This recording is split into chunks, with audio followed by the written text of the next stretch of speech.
말씀은 누가복음 10장 1절부터 9절입니다. 누가복음 10장 1절부터 9절.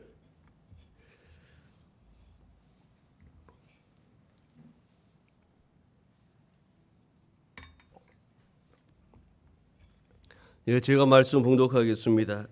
그 후에 주께서 따로 70인을 세우사 친히 가시려는 각 동네와 각 지역으로 둘씩 앞서 보내시며 이르시되 추수할 것은 많되 일꾼이 적으니 그러므로 추수하는 주인에게 청하여 추수할 일꾼들을 보내주소서 하라. 갈지어다 내가 너희를 보냄이 어린 양을 이리 가운데로 보낸과 같도다. 전대나 배낭이나 신발을 가지지 말며 길에서 아무에게도 문안하지 말며 어느 집에 들어가든지 먼저 말하되 이 집이 평안할지어다 하라. 만일 평안을 받을 사람이 거기 있으면 너희의 평안이 그에게 머물 것이요 그렇지 않으면 너희에게로 돌아오리라. 그 집에 유하며 주는 것을 먹고 마시라. 일꾼이 그 삭슬 받는 것이 마땅하니라. 이 집에서 저 집으로 옮기지 말라. 어느 동네에 들어가든지 너희를 영접하거든 너희 앞에 차려놓은 것을 먹고 거기 있는 병자들을 고치고 또 말하기를 하나님의 나라가 너희에게 가까이 왔다 하라. 아멘. 오늘 우리가 읽은 누가복음 10장 1절부터 9절 말씀을 중심으로 앞서 보내시며라는 제목으로 은혜를 나누겠습니다. 지난 주중부터 아주 날씨가 갑작스럽게 기온이 내려갔죠. 그래서 이제 완연한 가을을 날씨를 보이고 있습니다. 이제 창문을 열고 자면은 아주 추워서 잠자기가 어렵잖아요.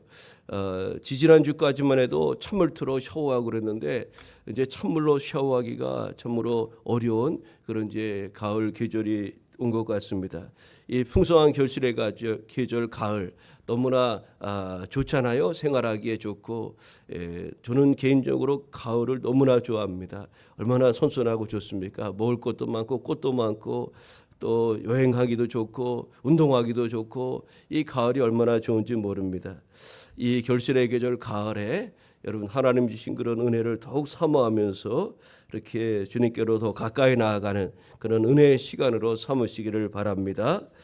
우리가 지난주에는 전도축제 선포식을 행하면서 사사기 6장 11절의 말씀을 중심으로 큰 용사여 구원하라는 제목으로 우리가 은혜를 나누었습니다. 하나님께서 포도주 틀에 숨어서 타작하던 나약한 겁쟁이 기드온을 찾아 가셨습니다. 그리고 그에게 이렇게 말씀하셨죠. 너는 겁쟁이가 아니란다. 이 민족을 구원할 나의 큰 용사란다. 내가 너와 함께 할 터니 이 민족을 구원하라고 기드온에게 말씀하였습니다.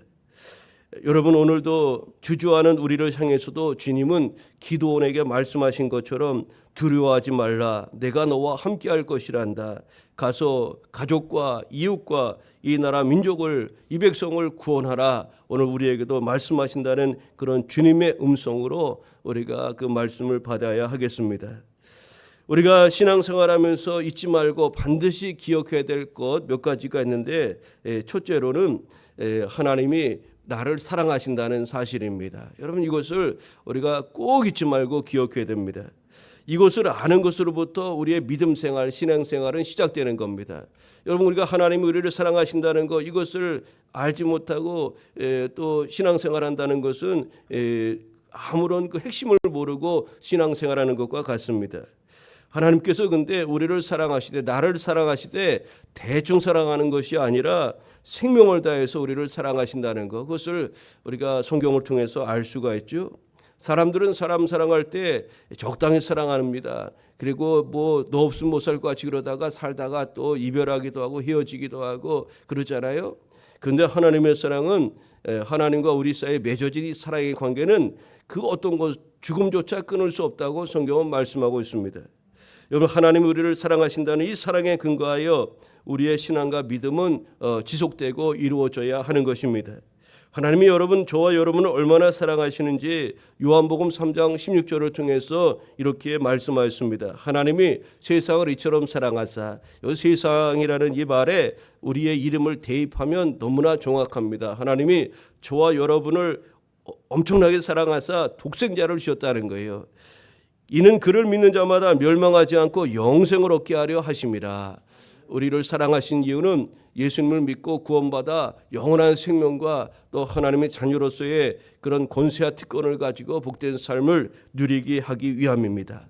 여러분, 하나님 나를 사랑하신다는 거, 이거 절대로 우리가 믿음 생활할 때 또 주님 품에 나아가는 그 순간까지 이 사실을 잊지 마시기를 바랍니다. 잘 될 뿐만 아니라 고통과 어려움에 있을 때에도 이 사실을 잊지 않는다면 우리는 고난과 역경의 때에도 능히 일어설 수 있는 그런 힘을 얻을 수가 있는 것입니다. 두 번째로 우리가 신앙생활하면서 잊지 말아야 될 것이 있다면 하나님은 우리에게 은혜와 복 주시기를 기뻐하시는 분이시라는 겁니다. 여러분, 하나님이 우리들에게 복 주시기를 기뻐해요. 축복하시기를 기뻐하시고 은혜 주시기를 기뻐하시고 그런다는 거예요. 이것은 우리가 부모와 자녀의 관계 속에서 이렇게 이해하는 것이 더 쉬울 것 같습니다. 우리 부모는 자녀에게 자신의 생명까지도 다 주기를 원하잖아요. 있는 거 좋은 것이라고 생각하는 것은 다 주려고 하는 겁니다. 그것이 부모의 마음 아니겠습니까? 하나님은 복의 근원이시라고 성경은 말씀합니다. 생명의 근원일 뿐만 아니라 복의 근원이 하나님이신데 그 하나님은 우리에게 은혜와 복 주시기를 기뻐하시는 분이시라는 사실입니다.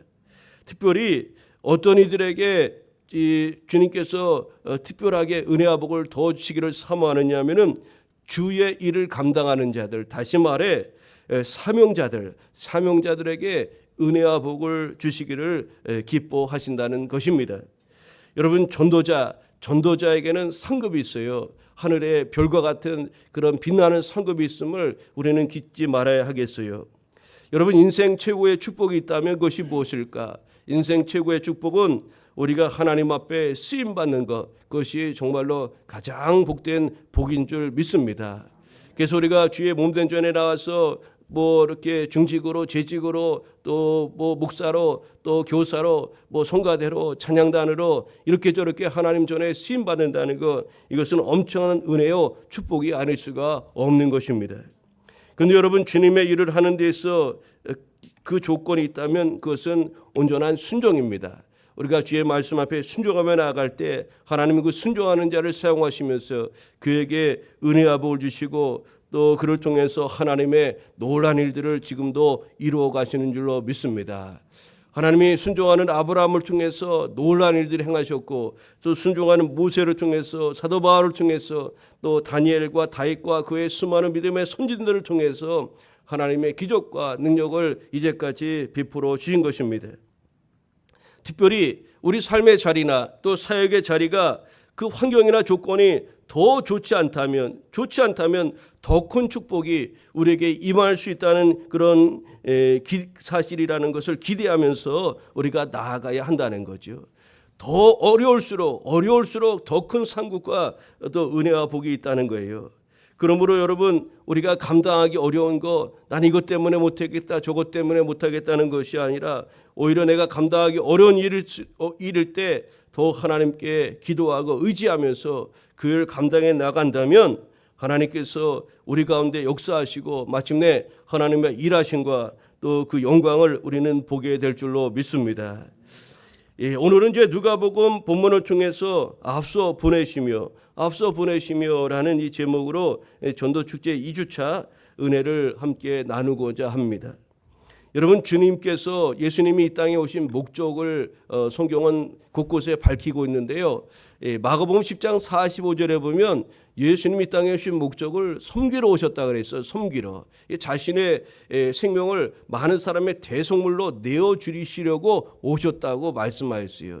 그렇습니다. 예수님은 이 땅에 오셔서 자신의 생명을 십자가에 다 내어 던지시면서까지 완전한 희생의 헌신 제물 되어서 우리에게 오시고 우리에게 영생과 구원의 그 섬김의 길을 걸어가셨고 또 제자들의 발을 친히 씻겨주시면서 섬김의 본을 보여주셨고 주님을 따르는 모든 이들에게 본을 보여준다라고 말씀하시면서 너희도 가서 그와 같이 할 것을 당부하지 않으셨습니까?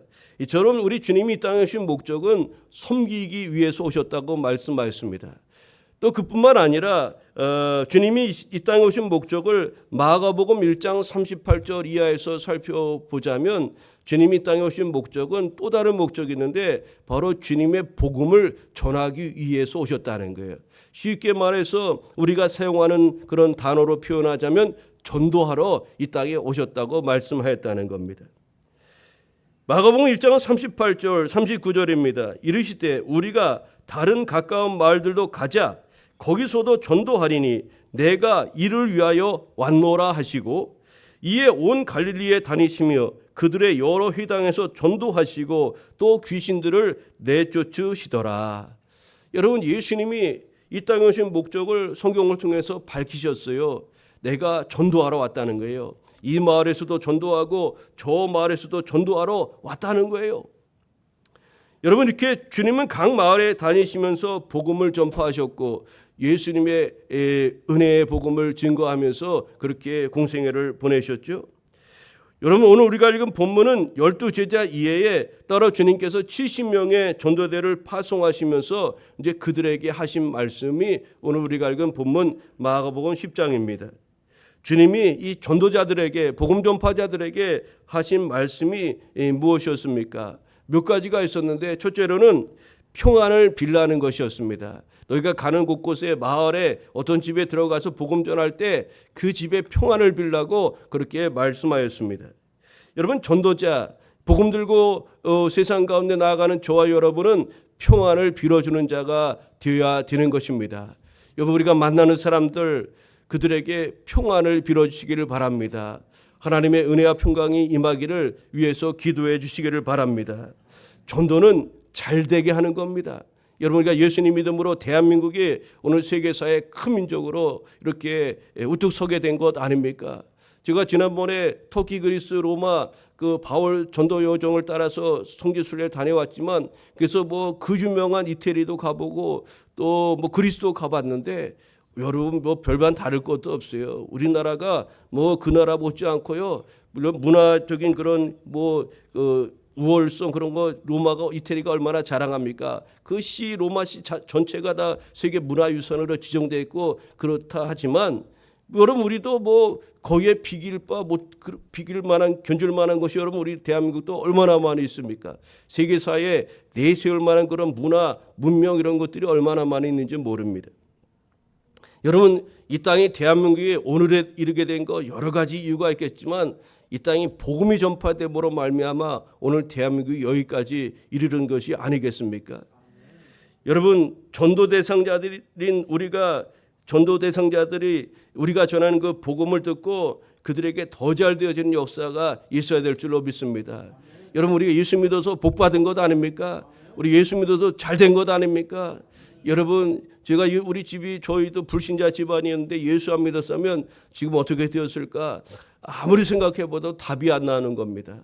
하나님의 은혜가 아닐 수가 없고 초등학교 2학년 때 저를 전도해서 교회로 데리고 간 그 친구 지금 60이 넘은 그 친구가 있는데 권사인데요. 그 친구 볼 때마다 고맙지 않을 수가 없는 겁니다.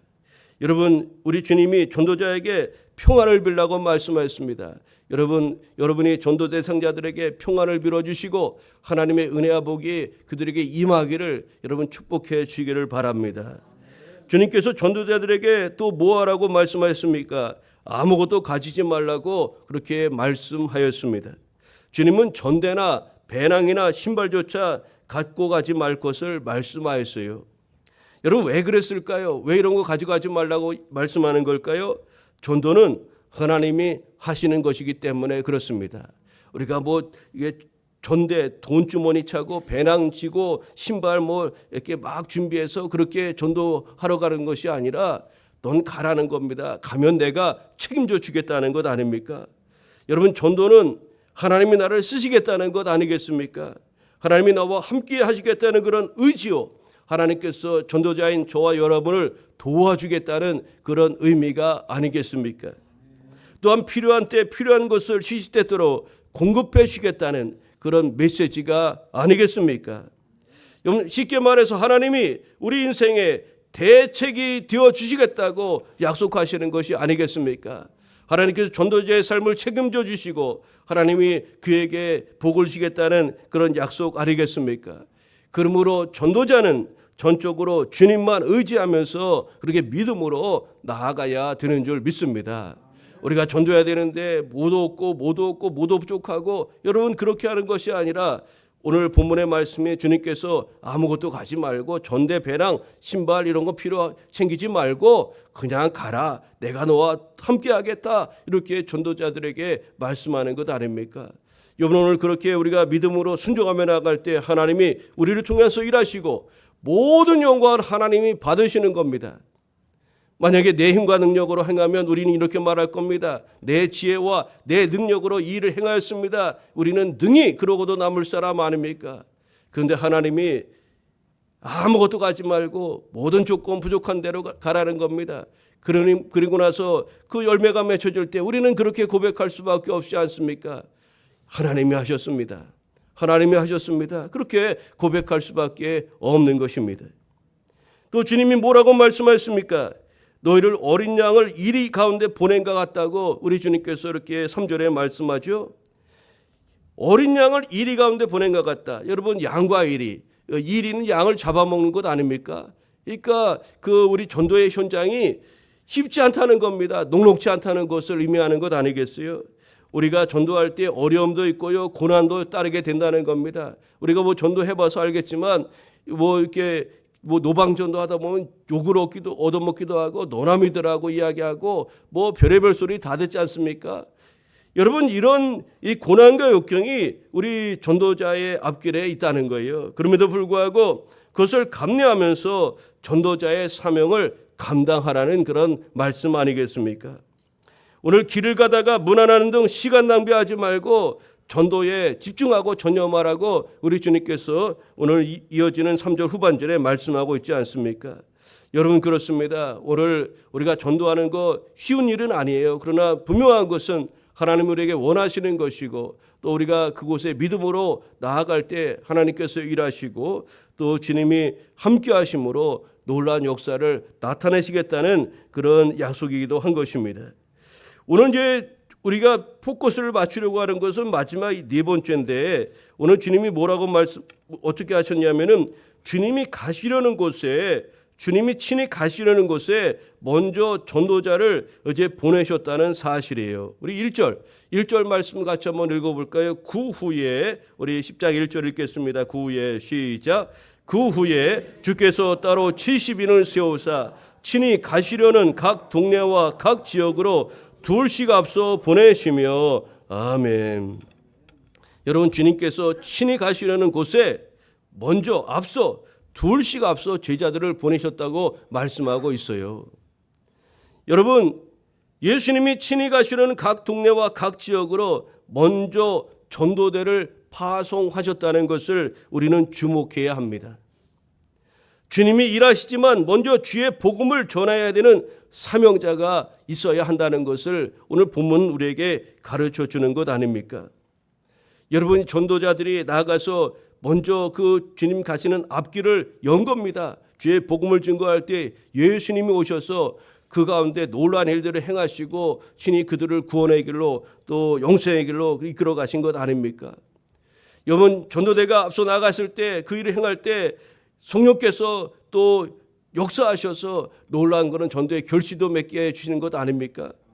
주님이 제자들을 앞서 보내셨다는 거예요. 앞서 보내셨다. 여러분 우리가 행하는 일, 이 전도의 사명자로 길을 걸어가는 거 우리 앞서 행하는 일입니다. 우리 주님께서 이제 오셔서 우리가 만나는 사람들, 우리가 전하는 그 복음, 그곳에 우리 주님이 함께 하셔서 열매를 맺게 하고 능력으로 놀라운 일들을 행하실 줄로 믿습니다. 우리가 기대와 믿음을 가지고 그렇게 나아가야 하겠습니다. 하나님이 당신을 사랑하신다는 그 이야기를 우리 주변의 사람들이 들을 수 있도록 누군가 전해줘야 하지 않겠습니까? 하나님이 우리를 얼마나 사랑하신지 하는 걸 우리가 앞서 서두에 소개해드렸는데 그 사실을 우리는 세상의 많은 사람들에게 전해줘야 한다는 겁니다. 하나님이 나를 엄청 사랑하시고 당신도 나 못지않게 그렇게 사랑하십니다. 이 사랑의 소식을 우리는 전해줘야 한다는 거죠. 130여 년 전에 이 땅 대한민국에 복음을 들고 와서 그 사랑을 전해준 선교사들이 있었던 겁니다. 조선이라는 이 땅에 참으로 들어와서 쇄국 정책을 펼치고 저기 병인양의 그런 그때 프랑스 선교사들이 들어왔을 때 포를 쏴서 저 바다에 이렇게 죽게 만들고 그런 일들이 있었어요. 또 이 땅에 와서 복음 전하다가 순교한 그런 선교사들이 얼마나 많이 있었습니까? 그들이 와서 잘못한 게 무엇이 있을까요? 그들이 와서 우리에게 하나님이 당신을 사랑합니다. 예수님 믿으면 구원받을 수 있습니다. 그 이야기 전에다가 그렇게 희생당한 것 아닙니까? 여러분, 그렇게 자신의 생명을 내던지면서까지 하나님이 계시다는 것과 하나님이 우리를 사랑하신다는 이 복음을 그 외국의 선교사들이 증거함으로 말미암아 130여 년 전에 이 조선 땅에 대한민국 땅에 복음이 증거되었고 그 소리가 받아들이고 계속해서 이렇게 믿음의 후대들이 세워지고 그 복음이 저와 여러분에게까지 이르게 되었고 오늘 우리는 그 사랑의 복음을 전해 듣고 예수님을 믿어서 주님의 자녀 하나님의 백성이 된 것이 아니겠습니까? 여러분, 그렇습니다. 주님이 가시려는 곳에 먼저 앞서갔던 그 전도자들이 있었다는 것을 여러분 잊지 마시기를 바랍니다. 믿음은 들음으로부터 난다고 로마서는 우리에게 말씀하죠. 믿음이 저절로 생기는 것이 아니라 하나님을 믿고 예수님을 믿고 그러는 믿음은 저절로 생기는 것이 아니라 들음으로 생긴다고 성경은 말씀합니다. 하나님의 말씀을 들어야 그것이 믿음이 생기고 그 믿음으로 말미암아 하나님의 자녀가 되고 또 구원의 길에 나아가게 되는 것 아니겠습니까? 누가복음 18장을 보면 소경 거지 맹인이 나옵니다. 근데 그 맹인이 길에서 구걸하다가 예수님이 자신의 마을을 지나가신다는 소리를 듣고 제자들의 만류에도 불구하고 아주 소리를 지르며 예수님을 부릅니다. 다윗의 자손 예수여 나를 불쌍히 여기소서.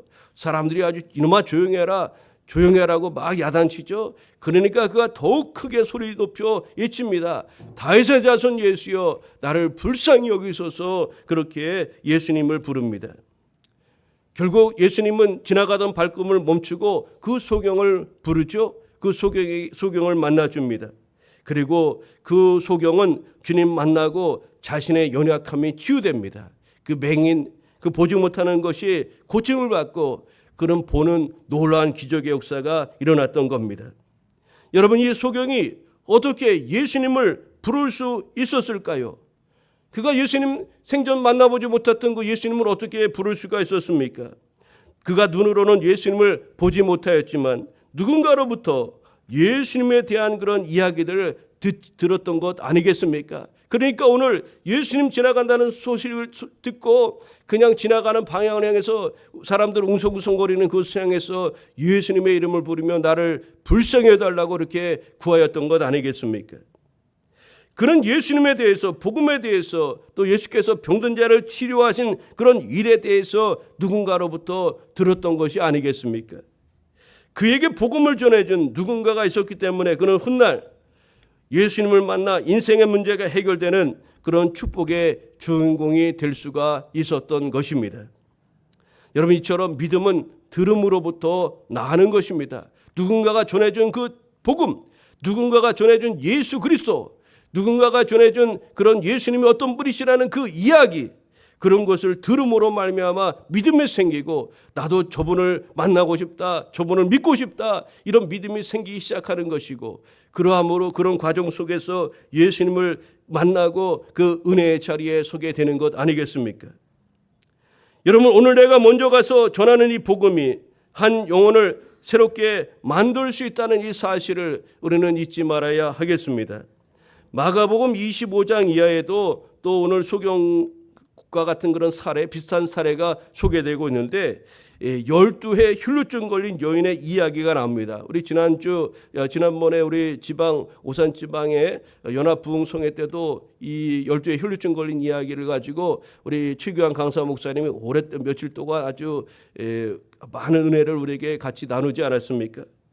여러분 그때 그 여인에게 어떤 일이 일어났는가를 잠깐 소개해 드릴까요? 마가복음 5장 25절 이하에 이런 말씀이 있습니다. 12해를 혈루증으로 알아온 한 여자가 있어서 많은 의사에게 많은 괴로움을 받았고 가진 것도 다 허비하였으되 아무 효험도 없고 도리어 더 중하였던 차에 예수의 소문을 듣고 무리 가운데 끼어 뒤로 와서 그의 옷에 손을 대니 이는 내가 그의 옷에만 손을 대어도 구원을 받으리라 생각함일러라. 이에 그의 혈루의 근원이 곧 마름에 병이 나은 줄을 몸에 깨달으니라. 여러분 오늘 이 12의 혈루증 걸린 여인이 예수님을 만나고 고침받았다는 그 이야기인데요. 여기서 가장 중요한 것이 무엇일까요? 그녀가 예수의 소문을 들었다는 사실입니다. 예수의 소문을 누군가로부터 들었다는 거죠. 그녀는 치료자 되시는 예수님에 대해서 누군가로부터 너무나 이 귀한 소식을 들은 겁니다. 여러분 우리도 이제 아픈 사람들 보면 뭐 어느 병원이 잘 고친다, 서울 뭐 강남에 어느 병원 좋다, 뭐 어느 대학병원이 좋다, 뭐 이런저런 이야기 서로 막 이야기하고 그러잖아요. 근데 우리가 들은 겁니다. 누군가로부터. 또 매스컴을 통해서 듣기도 하고 또 인터넷을 검색해 보기도 하고 그렇게 하는 것 아닙니까? 근데 오늘 이 혈루증 걸린 여인은 예수님에 대한 소문을 누군가로부터 들었다고 그렇게 말씀하였습니다. 여러분 예수님에 대한 이 이야기를 듣고 소문을 듣고 그녀는 이렇게 생각했어요. 나도 주님 만났으면 좋겠다. 나도 주님 좀 만났으면 좋겠다. 나도 주님 만나면 나을 것이라는 이런 믿음의 생각이 그의 마음속에 들기 시작했던 겁니다. 그리고 예수님이 그것을 지나가자 그는 그가 가지고 있던 생각을 그냥 생각으로만 갖고 있었던 것이 아니라 행동으로 실제적으로 옮겼던 겁니다. 뭐라고 오늘 말씀합니까? 무리 가운데 끼어 뒤로 와서 주님 손에 옷을 댔다고 주님 이제 옷에 손을 댔다고 이렇게 본문에 말씀하지 않습니까? 여러분 그때 이 여인이 예수님 옷에 손을 대면서 가졌던 믿음이 무엇이었습니까? 그의 믿음은 이것이었습니다. 내가 주님의 옷에만 손을 대어도 나을 거야. 내가 주님의 옷에만 손을 대어도 나을 거야. 그 믿음 가지고 오늘 그 혈루증 걸린 여인이 그렇게 주님께로 나아갔던 거죠. 여러분 그런데 정말로 놀라운 기적이 그에게 나타났습니다. 뭐라고 성경은 말씀합니까? 혈루의 근원이 마르고 그 12의 혈루증 걸린 여인이 건강하게 되었다고 오늘 성경은 말씀하고 있습니다. 여러분 그렇습니다. 우리가 누군가에게 복음을 전하면 그들이 그것을 듣고 예수님을 만나게 되는 것입니다. 주님의 은혜가 임하고 성령께서 역사하셔서 그들은 하나님의 자녀가 되고 회복과 치유의 역사가 기적이 그렇게 일어나게 되는 것입니다. 여러분 주님은 하나님의 역사를 이루시기 위해서 먼저 우리를 각 동네와 지역으로 다시 말해 우리 삶의 자리로 보내신다는 것을 우리는 잊지 말아야 하겠습니다. 이 전도축제 작년에 했는데 올해 또 하는구나. 내년에도 또 하겠지. 여러분 이렇게 막연하게 생각하고 우리가 이렇게 할 것이 아니라 나는 하나님의 사역자다. 나를 통해서 잃어버린 영혼이 하나님께로 돌아오는 것을 주께서 원하시는구나. 우리는 그것을 분명히 기억해야 하는 것입니다. 디모데전서 2장 4절에 보면은 이렇게 말씀합니다. 하나님은 모든 사람이 구원을 받으며 진리를 아는 데에 이르기를 원하시느니라. 하나님이 저와 여러분만 구원받기를 원하신 것이 아니라 모든 사람이 구원받기를 원하시고 죄인까지도 또 하나님을 알지 못하는 모든 사람이 예수님을 알고 구원에 이르기를 원하신다는 것을 우리는 잊지 말아야 되겠습니다. 이것이 하나님 아버지의 마음이요. 우리는 이와 같은 영혼을 사랑하는 하나님 아버지의 마음을 기억하면서 우리가 각 동네와 지역으로 주님이 가시려는 동네에 먼저 보내시는 그 주님의 사명자라는 것을 기억하시고 우리 삶의 자리로 복음 들고 나아가는 우리 모두 되어야 될 줄로 믿습니다. 여러분 이제 말씀을 정리하겠습니다. 영혼 구원 또 전도 이거 누가 하는 걸까요? 우리는 우리가 하는 것으로 생각하기 때문에 여기에 대한 부담감이 적잖이 있고 힘들어하는 것입니다. 그런데 여러분 영혼 구원은 하나님의 일입니다. 하나님의 일이에요. 하나님께서 행하시는 것이라는 것을 여러분 잊지 마시기를 바랍니다.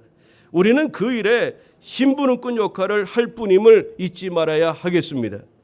그래서 선교학에서 아주 너무나 유명하게 회자되는 말 중에 하나가 이런 말이 있어요. 하나님의 선교라고 부르는 겁니다. 하나님의 선교다. 하나님이 영혼 구원하고 또 잃어버린 영혼을 찾아 당신의 백성 삼으시는 것은 전적인 하나님의 주권 아래에서 이루어지는 것이라는 그런 이야기죠. 여러분, 오늘 본문에 70명의 전도대를 파송하신 내용인데요. 여러분, 이렇게 말씀합니다. 1절에 다시 한번 읽겠는데, 그 후에 주께서 따로 70인을 보내 세우사 친히 가시려는 각 동네와 지역으로 둘씩 앞서 보내셨다. 여러분, 오늘 저와 여러분이 파송받은, 앞서 보냄받은 그 70인의 전도대와 같은 그런 사명자라는 것을 잊지 마시기를 바랍니다. 하나님은 친히 이스라엘 백성들을 출애굽시키기 전에 먼저 모세와 아론을 백성들과 또 바로 왕에게 파송하지 않으셨습니까? 70명의 전도대도 둘씩 주님께서 가시려는 동네와 지역에 먼저 파송하셨다고 오늘 말씀하였습니다. 그리고 친히 주님이 그곳으로 가셔서 일하셨던 것을 우리가 알 수가 있습니다. 복음 전파, 영혼 구원 우리에게 감당하라고 그렇게 말씀하시지만 그 일은 궁극적으로 하나님께서 권능으로 성령의 감화 감동으로 행하시는 것이라는 것을 여러분이 잊지 마시기를 바랍니다. 우리는 전할 뿐이고 그것을 받아들이고 그의 마음이 감동되고 주님 전으로 나오게 되는 모든 것은 하나님의 역사로 말미암아 되어지는 것이라는 것을 우리는 기억해야 됩니다. 여러분, 결실의 계절 가을을 맞이했습니다. 하나님 만드신 여러분 만물을 보십시오. 얼마나 오국백과가 익어가는 아주 푸른 들판을 바라보며 우리 아까 권사님 기도했던 것처럼 얼마나 우리 마음이 아주 풍요롭습니까? 식물이나 동물할 것 없이 가을이 되면 모든 피조 세계가 열매를 맺지 않습니까? 벼가 누렇게 익어가고요. 사과와 배도 아주 황금으로 또 배가 달콤하게 이렇게 익어가는 결실의 계절을 맞이하지 않았습니까? 벌이나 새들도 새끼를 번식합니다. 우리 교회 그 초마 밑에 참새들이 이제 겨울을 알려고 계속해서 짹짹거리고 계속 찾아와요. 계속 행여나 그 새집 질까봐 제가 막 둘러보기도 하고 그러는데요. 이 벌이나 새들도 새끼를 번식하는 그런 이제 때가 이르게 된 겁니다. 민들레와 같은 그런 아주 들꽃도 또 다른 열매를 맺히게 하고 또 그 씨를 또 퍼뜨리면서 이렇게 재생산과 또 다른 열매들을 맺으며 나아가는 것 아닙니까? 여러분, 그런데 하나님께서 보시기에 심히 좋았다고 말씀하신 최고의 걸작품이라 말씀하셨던 사람, 바로 저와 여러분은 이 좋은 결실의 계절에 우리는 무엇을 해야 하겠습니까? 앞서 말씀드린 것처럼 가을에는 무엇이든지 하기 좋은 그런 계절이 아닙니까? 책 읽기도 좋고요. 또 여행하기도 좋고 기도하기도 좋고 또 먹을거리도 풍성하고요. 또 심지어 잠도 그렇게 잘 옵니다. 올여름에 여러분 얼마나 무덥고 힘들었어요. 근데 선선하니까 잠도 그렇게 단잠이 잘 오지 않습니까? 하늘은 높고 말은 살찐다는 천고마비의 이 좋은 계절에 우리는 무엇을 하면서 이 가을을 보내야 할까요?